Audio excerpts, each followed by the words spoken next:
Hey guys, so I thought I'd bring you along with me on my way to St Pancras International. So I finished my shift for the day and I'm just going to walk there. Usually I'd get the bus, but I get this bus called the SL6, but it doesn't run on the weekend. So I'd have to get slower buses that stop in a lot more locations. So yeah, I'd have to get something like the 68, which stops in a lot more locations. So today I came to work by train from East Croydon, and I'm going to head back the same way. So I don't really fancy spending my evening travelling back on the bus.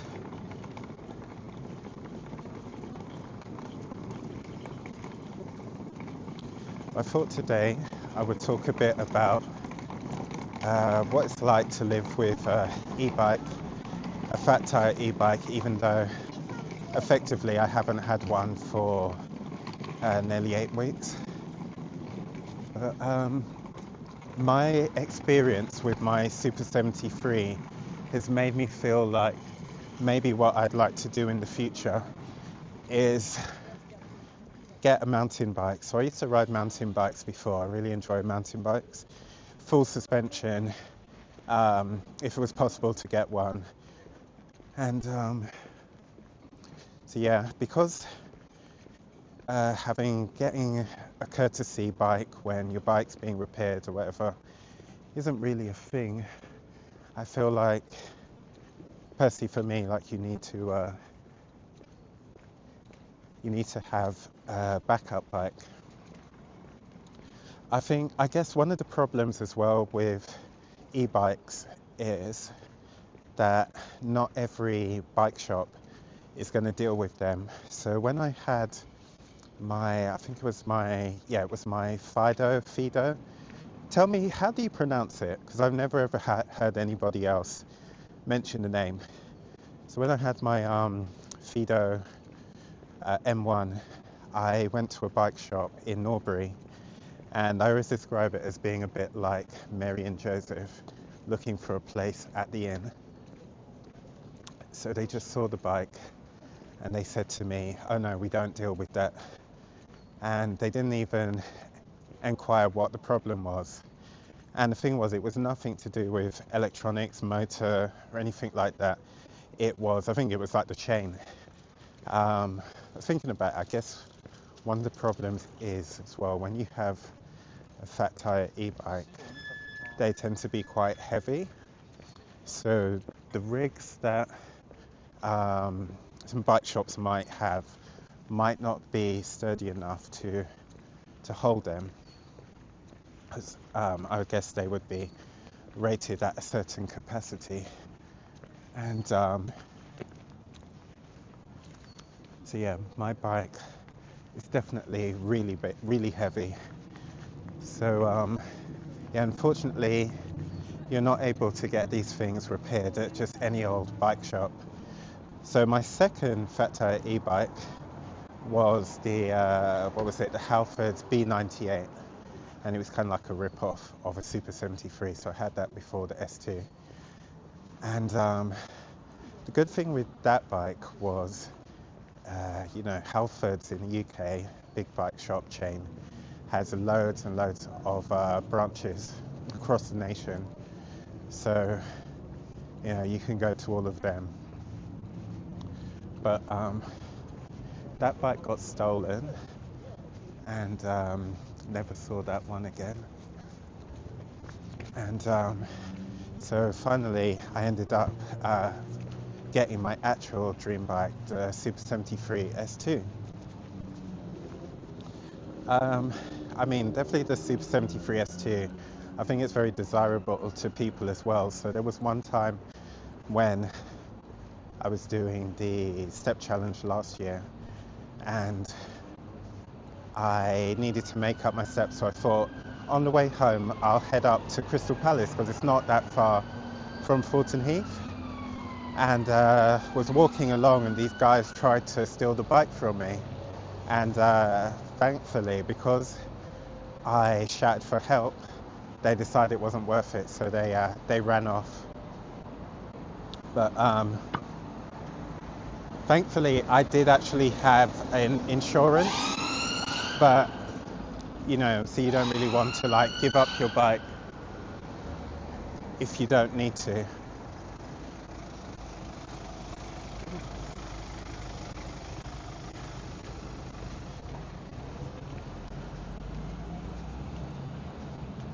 So with the Super 73 S2, I haven't taken it to fully charge that many times, but one of the problems is that their London, well, they only have the one branch in London, is quite far from where I live. And the good thing was, the one time I had a puncture, I wasn't too far from the store.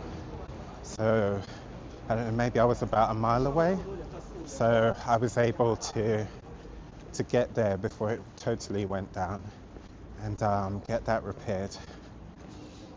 But yeah, hopefully, I hope that in the future there are more places that cater to e-bikes. But I guess probably with just normal e-bikes, it's not such an issue.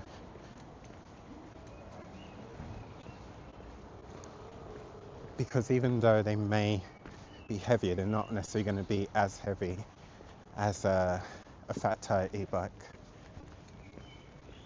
One of the other issues I've had is when certain places, when you go to park the bike to chain them up, they're not designed at all for a fat tire e-bike.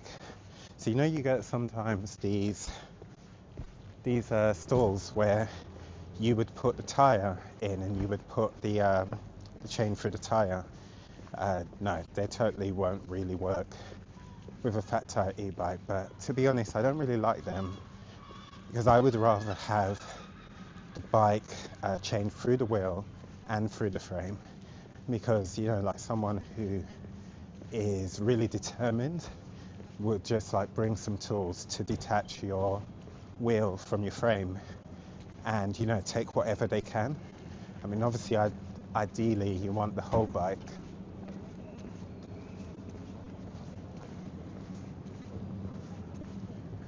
But the thing I love about fat tire e-bikes, because maybe a lot of the stuff that I've been talking about is quite negative, is they are super stable.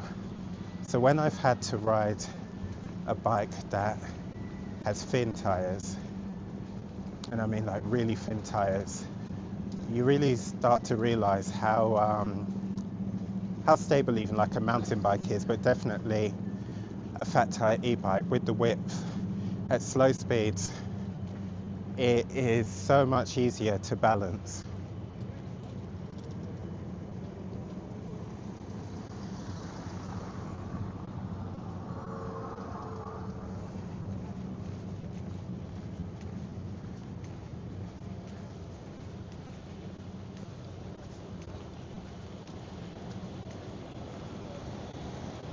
Which is great, because some of the places that I like to ride, you have a lot of pedestrians around. So, a lot of time when you're around pedestrians, they don't, unless you're coming head on towards them, they don't know that you're around. And they don't know you're around. So if you're behind them, see, they're not gonna know you're there. So you would be like sort of creeping along. So yeah, they're super steady at low speeds. It just kind of feels like there isn't as much having to like adjust and readjust to stay upright.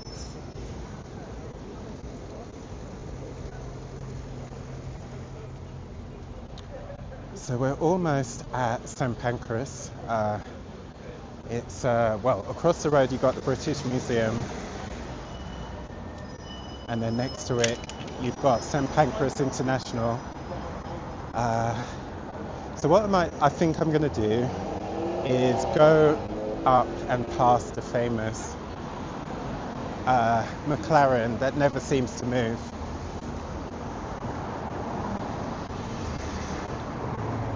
and have a look at some of the landmarks at St Pancras International before we head down to the Thameslink trains, which are underground.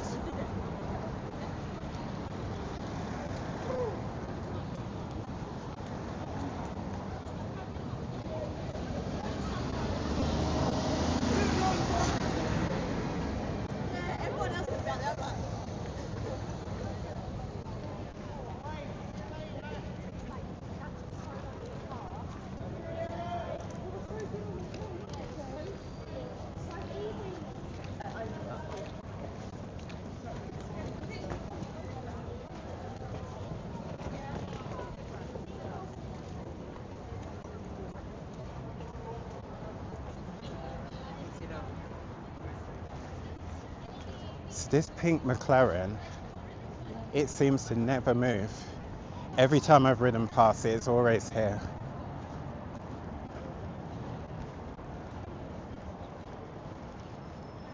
And then this building that we're walking past on the left, I think it's called the Hawksmoor Hotel, and there's apartments as well.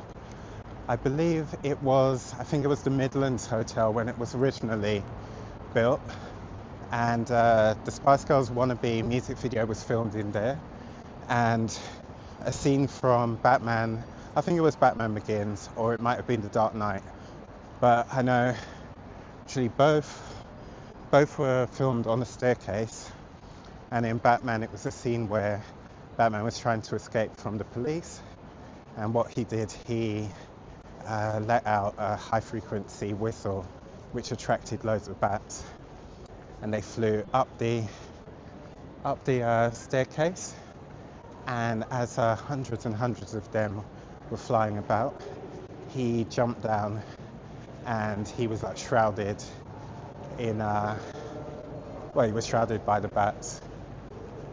So this is my favourite train station in London. So to me, when you come in here, it just looks like something out of the golden age of train travel. I just feel like it looks so romantic, and see behind us you've got the statue of the embracing couple, and I'm going to show you the statue of Sir John Betjeman, who is a big reason why we still have St Pancras International. So I believe Sir John Betjeman was the poet laureate at one point, and he was very significant in a campaign to save St Pancras International. And St Pancras International, or just St Pancras as it was back then, had been earmarked for demolition and redevelopment, and I believe that whatever they would have built would have probably been quite similar to Houston Station. So no offense to Houston Station, but it's not exactly the most architecturally inspiring building.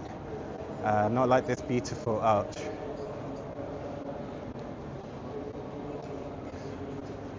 And then Cersei's, I don't know if it still is, but when it was opened, I believe it was the longest bar or wine bar in Europe. I'm sure there's probably a longer one that's been built by now. But hopefully you've enjoyed this journey with me, and if you have, please do give me a like, subscribe and share. And I'm going to say bye to you guys, and I'm going to go and catch my train.